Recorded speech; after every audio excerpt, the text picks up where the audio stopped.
ఈ మంత్రాన్ని చెప్పిన వెంటనే మన లోపల ఉన్న అండాండ పిండ బ్రహ్మాండములన్నీ అంతర్గతంగా అతి సూక్ష్మంగా ఉన్నాయి.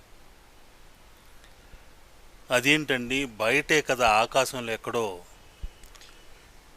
అనేక బ్రహ్మాండం అంతా దాగి ఉంది, అనేక గోళాలన్నీ ఉన్నాయి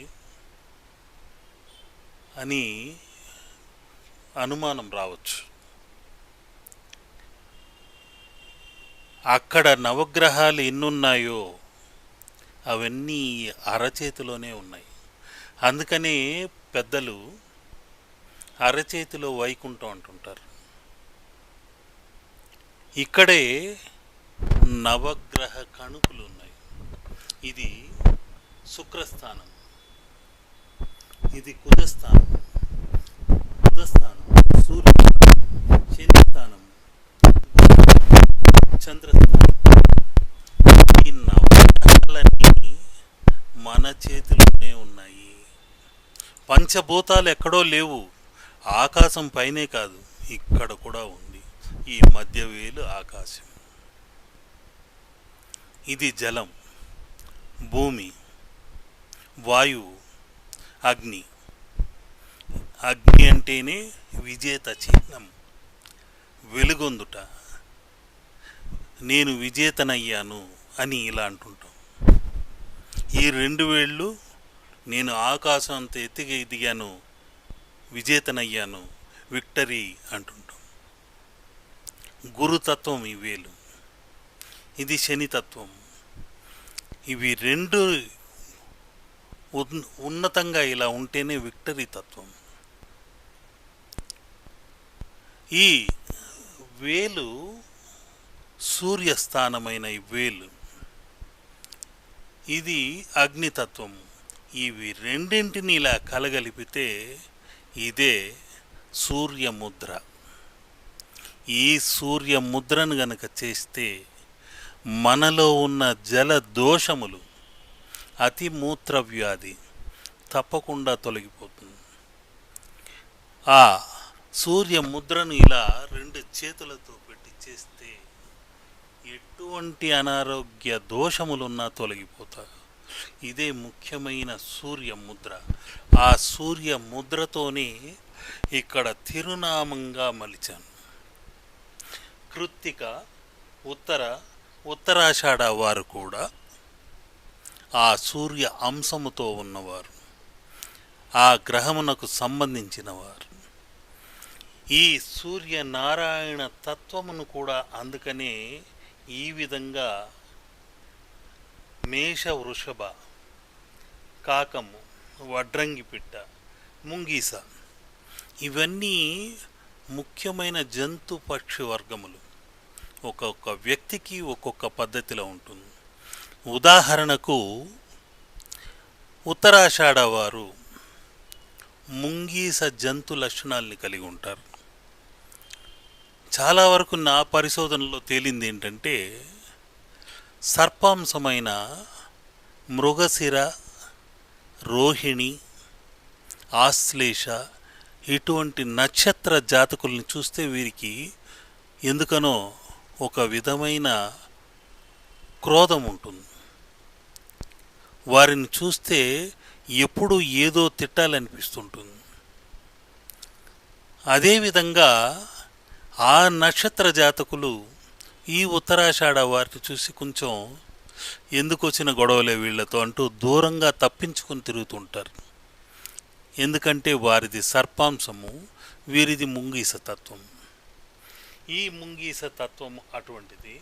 ఉత్తరకు వడ్రంగి పిట్ట. ఉత్తరా పాల్గొని వారితో మాత్రం కాస్త జాగ్రత్తగా ఉండాలి. ఎందుకంటే వారు వడ్రంగి పిట్ట ఏ విధంగా మొక్కను తొలిచి తనకు కావలసిన ఆహారాన్ని తీసుకుంటుందో అదేవిధంగా వారు ఎదుటి వారి హృదయాల నుండి అనేక ధర్మ సందేహాలతో అడిగి తెలుసుకొని వడ్రంగి పిట్టలా తొలిచేస్తారు. వారికి సంతృప్తి కలిగేంత వరకు ప్రశ్నలు వేస్తూనే ఉంటారు. అటువంటిదే ఈ ఉత్తర అనే నక్షత్రం. ఇక ఇక్కడున్న కృత్తికా తత్వం వారు కూడా కాస్త అమాయక తత్వంతో ఎవరేం చెప్పిస్తే నమ్మేసి వెనక్కి వెళ్ళిపోతుంటారు. ఎందుకంటే మేష వృషభ తత్వాలు అవి. ఇలా ఇవన్నింటినీ ముద్రగా కలగలిపి త్రికోణ తత్వముతో జ్యోతి స్వరూపముగా ఆ రంగవల్లి ముద్రను ఇక్కడ చిత్రించడం జరిగింది. వారికున్న సర్పదోష నివారణ ఎలా చెయ్యాలి అనేది ఇందులో దాగిన పరమార్థం. ఇక్కడ నవవర్ణములతో నేత్రములతో ఆ సూర్యనారాయణ ముద్ర ఉంది. ఈ అష్టకోణ రంగవల్లి పాలవెల్లి నుండి నా మనోనేత్రానికి అందిన అతి ముఖ్యమైన సూర్య రంగవల్లి. ఆ రంగవల్లి వల్ల ఇంట్లో చీకటి, అజ్ఞానము అనే దోషములన్నీ దగ్ధమవుతాయి.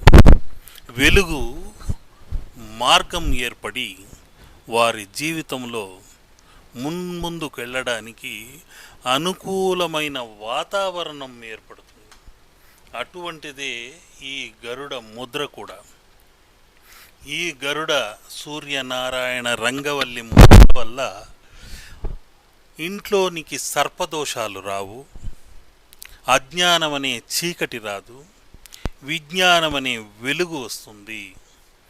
ఈ సూర్య రంగవల్లి ఆ పాలవెల్లి నుండి దానికోట నక్షత్రముల అనుగ్రహముతో నా మనో పలకంపై ఆ ముద్రను వారు నాకు అందిస్తే దాన్ని చిత్ర రూపంలో చిత్రించడం జరిగింది.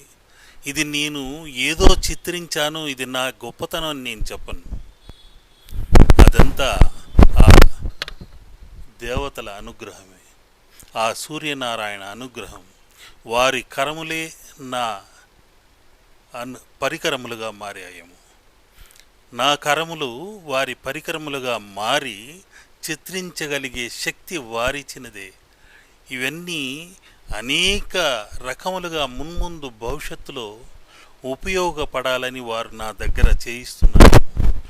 అందరికీ శుభకరిగా, లాభకరిగా, సహాయకరిగా ఈ సూర్యనారాయణ పాలవెల్లి రంగవల్లి ముద్ర ఉపయోగపడాలని కృత్తిక, ఉత్తరాషాఢ నక్షత్రముల వారికే కాదు, 1వ తారీఖు, 10వ తారీఖు, 28వ తారీఖున పుట్టిన వారికి కూడా సూర్యుడే అధిపతి కాబట్టి వారికందరికీ ఈ అష్టకోణ రంగవల్లి, సూర్య రంగవల్లి అన్ని విధాల ఉపయోగపడాలి.